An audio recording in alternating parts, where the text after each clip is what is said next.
Hi, everyone, and welcome to episode 5 of Coloring Outside the Box, an episode which I have now attempted to record more times than I can count. As this is starting to feel like a theme, it's because it is. I want to be able to just go with the flow, be in the moment, and sometimes my other part of my brain goes, that doesn't sound very good. Could you try that again? And I don't know, I think that's kind of a metaphor for life right now.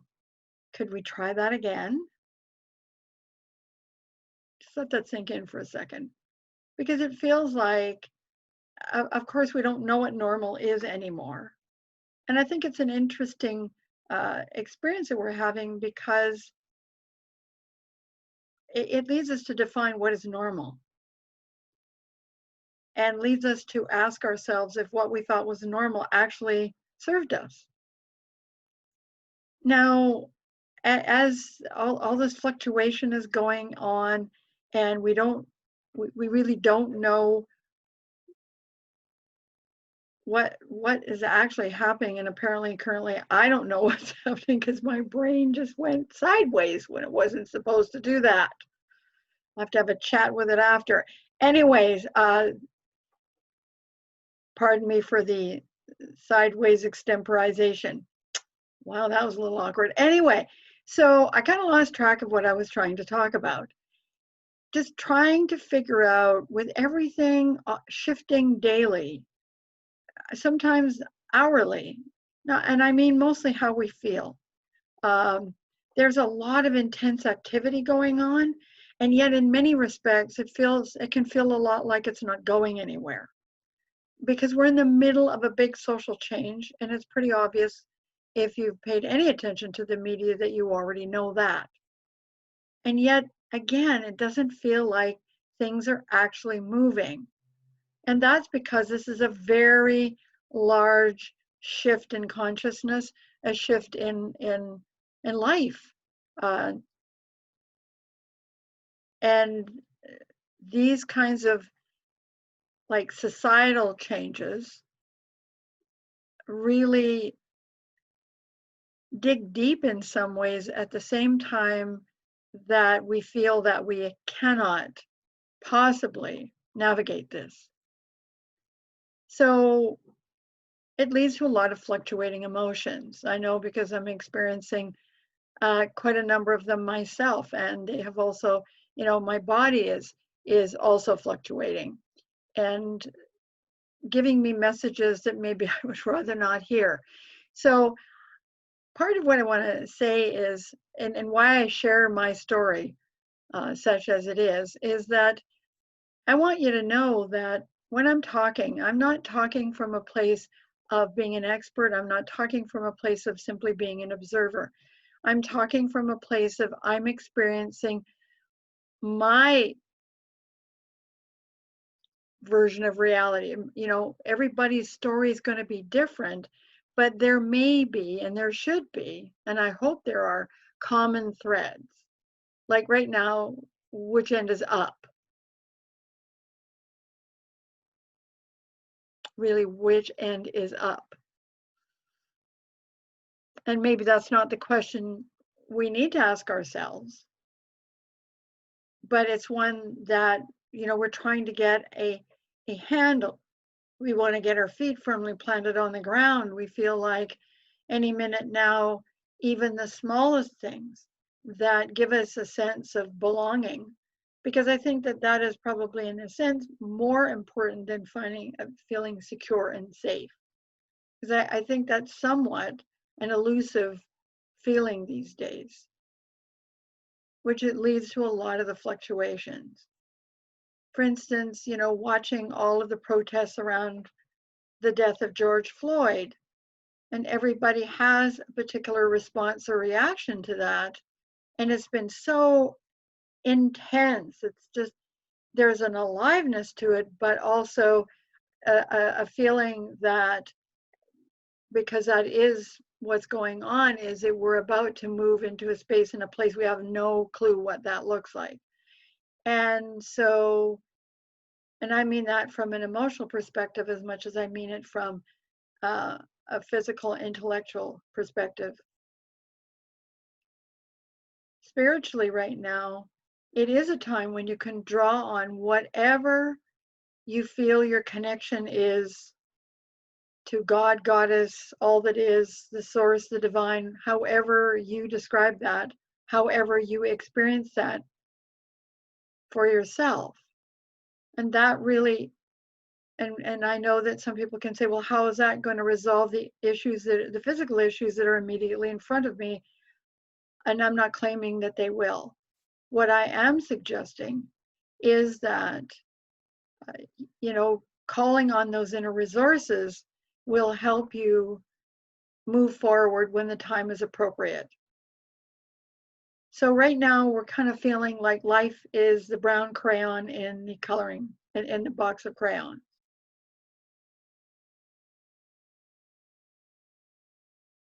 Everything kind of seems blah, but a heightened kind of blah, which is interesting. So, a number of people that I know are feeling kind of really, they've been laid low by this. They don't know exactly what they're supposed to do with the reality that they have, because they're not really even sure what that reality is. So one of the things I want to share with you today is one of the things that I've often taught when teaching meditation or teaching, ways you can reduce your stress. And I'm not going to go through a whole list of them today. I'm just going to use one that I think is very powerful and easily accessed. So when I teach meditation, the first thing I do is I ask people to close their eyes, put their feet firmly on the ground, breathe comfortably, and then go to your safe place. It's an invitation to your consciousness to show you in visual form or in feeling form what you consider your sanctuary to be. Now, my sanctuary, and I'm going to share this with you, because it doesn't lessen its capacity to be my sanctuary. In fact, most of the students in my class will often share what their sanctuary is, and they're often kind of surprised by what it is. I had one student whose sanctuary was an ice cave. That's just what it was. And he wondered what that meant. And I just said, well, is it really important what it means, or just understanding that that's what your safe place is? So my safe place is a beautiful lake and it's not tropical. I just had to say that. And it's got beautiful trees, and the water is very calm and a really lovely shade of turquoise blue. And off to the right, there is a beautiful waterfall. And behind that waterfall is a cave. And of course, you can see the lovely blue skies. So for me, I realized that from an astrological point of view, and from our understanding of being in this physical world, it has water, air, earth,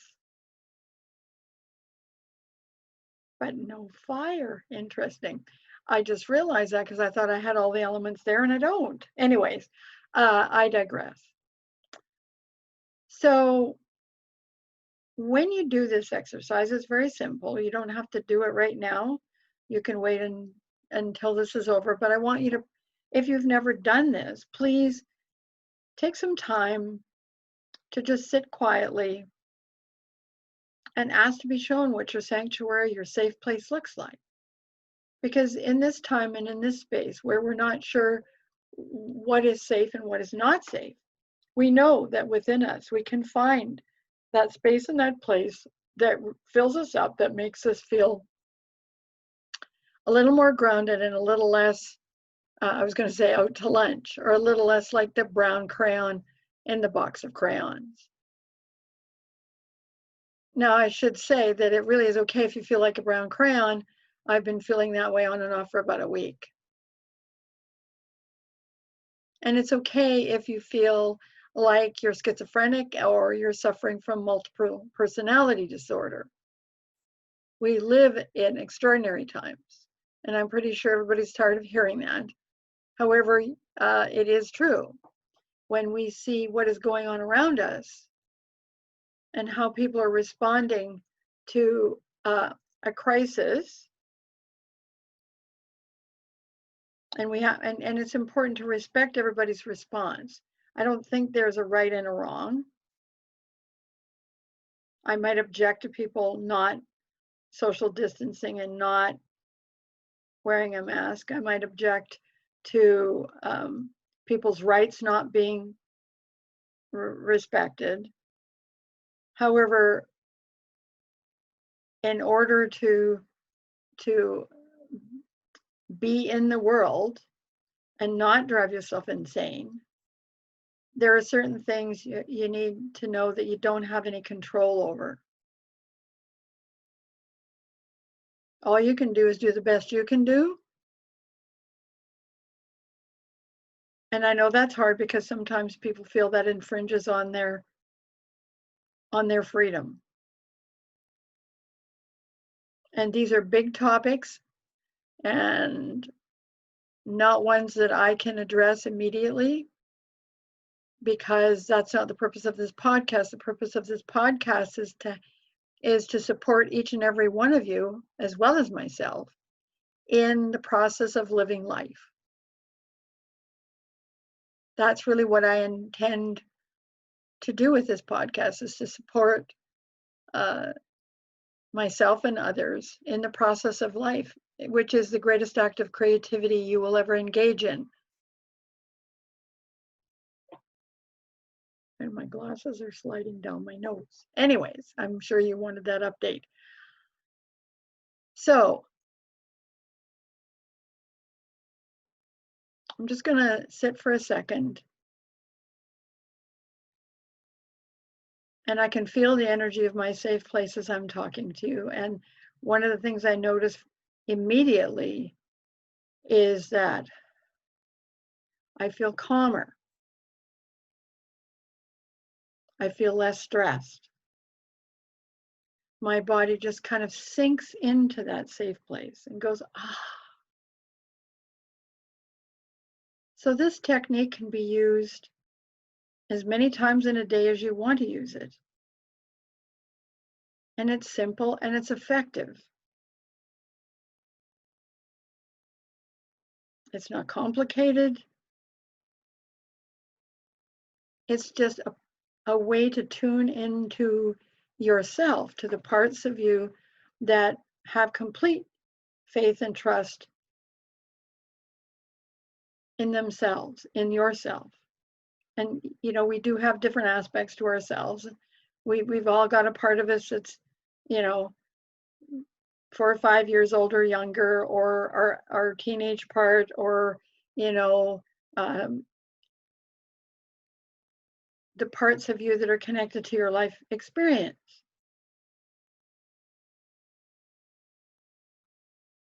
And that might seem like an odd thing because, of course, we're trying to be integrated. However, part of integration is recognizing that you have different parts, which sounds counterintuitive, but it's not really. Because life is an opportunity to grow into yourself. I know I talked about growing yourself last week, and that is going to be an ongoing theme for the rest of this year as we try to navigate, or we do navigate. I just remembered my first spiritual teacher telling me that using the word try automatically implies failure. And not that I think that we need to spend a lot of time looking at success and failure at this point, as much as we need to look at growing however we can.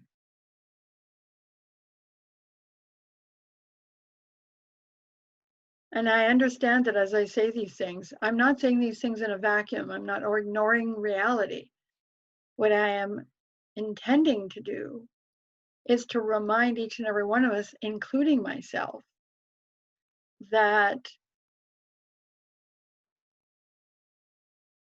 there is something we can do And that something is about us.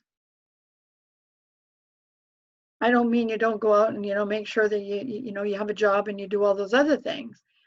It's just that sometimes it's important to realize that nourishing and replenishing yourself on an inner level helps you accomplish all of those external things.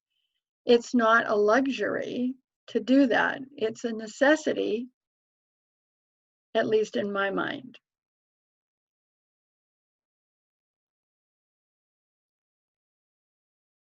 So I'm gonna let that sink in for a second.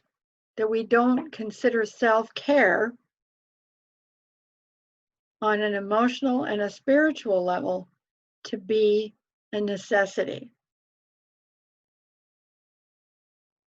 Part of that grows out of a time and a place where physical survival was most important and there wasn't space for anything else. But we now have space for those things. And at this point in human history, we're being called to acknowledge and embrace the importance of our spiritual and, more importantly, I don't mean more importantly, I mean including our emotional well-being, because often we don't do that. I always am amazed that we describe the emotional realm as mental health. For me, I differentiate between mental health and emotional health. Mental health has to do with, how my brain is processing information and what I happen to be doing with it. It has to do with the conscious mind. Emotional health has to do with the heart and how we feel. And we've been taught for centuries on end that emotions and feelings, because I don't think they're the same thing, emotions are a response to how we feel, have been considered inconvenient at best. It's territory that people do not like to delve into. And yet it's where you live mostly.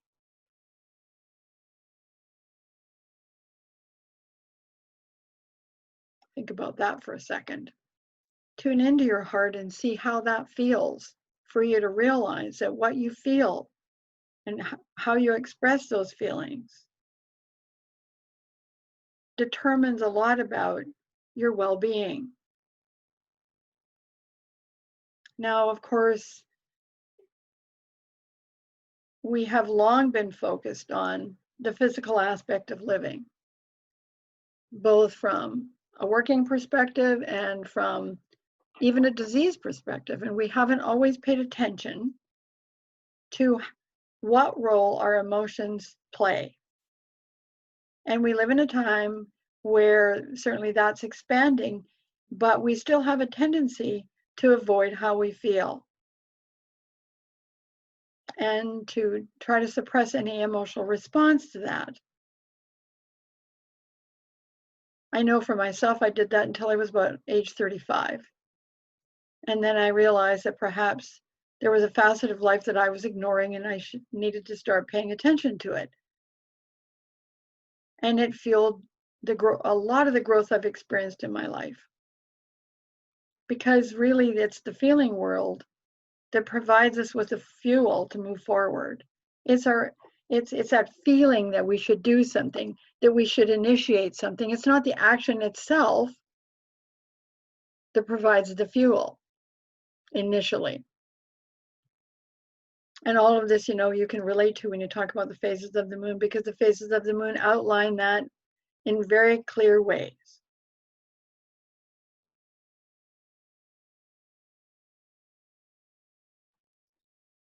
So, the value of exploring one's emotional self, one's feeling self, has everything to do with healthy self-care.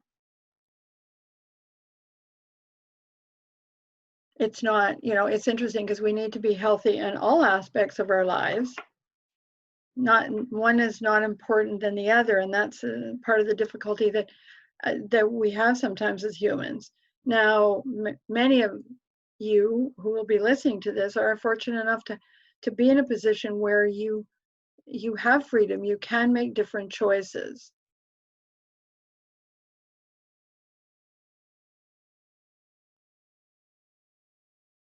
So recognize how gifted and how blessed you are to have the capacity to make those choices, because there are people on the planet who simply don't have the space and the place to do it. It's a luxury to consider how they feel, or mostly how they feel.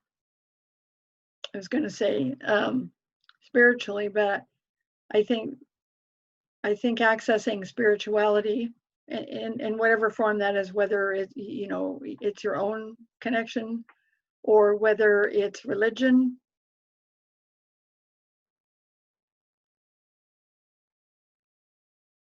So I started this podcast by talking about fluctuating emotions. And I mentioned that mine have been all over the map. And I just want you to know, if that's what you're feeling right now, that's normal. That is a normal right now. We keep on talking about what the new normal is. Well, the new normal is only really what it is this today. It could be a different normal tomorrow. And we're really getting that message as we see everything unfolding and things shifting, and our emotions and our relationship to life being different every single day. Just, rather than reacting in a negative way, try, there I said it again, we have to cancel that out. Give yourself permission to be okay with, I feel completely different than I felt yesterday.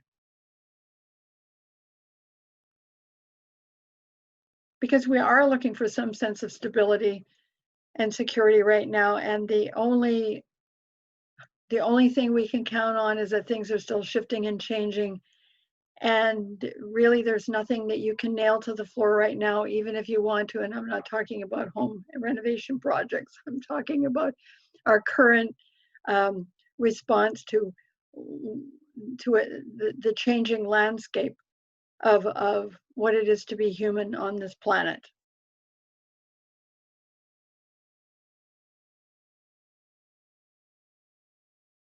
So, it's kind of funny because a friend of mine said, "So do you have a brown crayon? Maybe you could hold up a brown crayon while you're talking about this." And I said, "No, actually, I don't have any crayons at all. Even though I have grandchildren, I don't think I have any crayons currently." So, but it suddenly dawned on me that one of the most fun things that you could possibly do is to go buy yourself a box of crayons.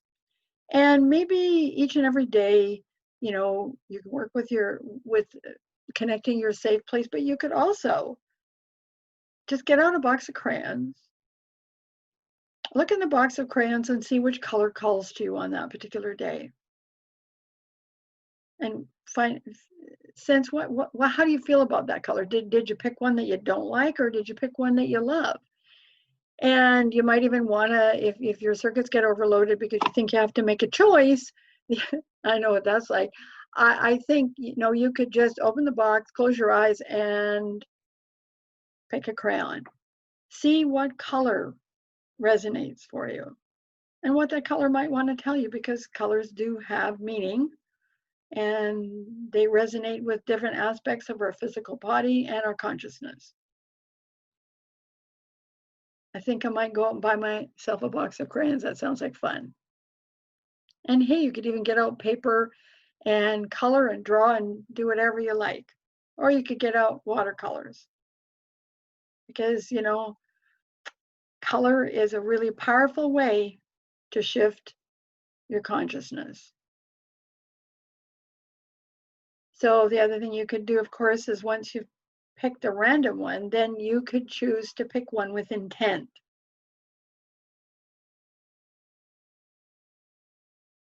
I think that part of what we're dealing with right now is the opportunity to see the world differently, to change our perspective.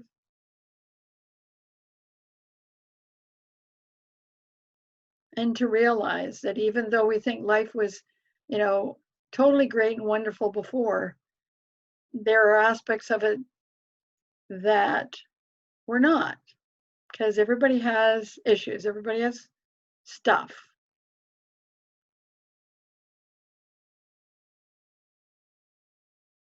So it's important to be truthful with yourself, because right now we have no choice. Well, we do have a choice.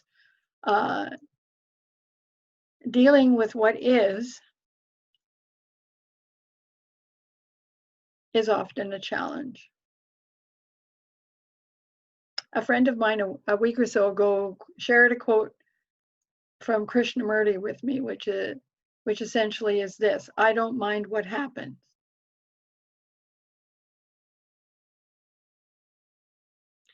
And I'm going to leave that as I don't know whether it's a seed or an irritant or what, but I leave that as my closing for this week's podcast. Spend time with that. See how you feel about that. I know it resonates profoundly for me as a truth, but my human part goes, yeah, I don't know if I like that very much. So, anyways, thank you again for tuning in. I look forward to episode 6 next week, when I will be talking about what we can expect as the sun transits through the sign of Cancer. And it starts off with a bang with a solar eclipse. So stay tuned for my observations about that. And thanks again. Take care. Much love. Bye bye.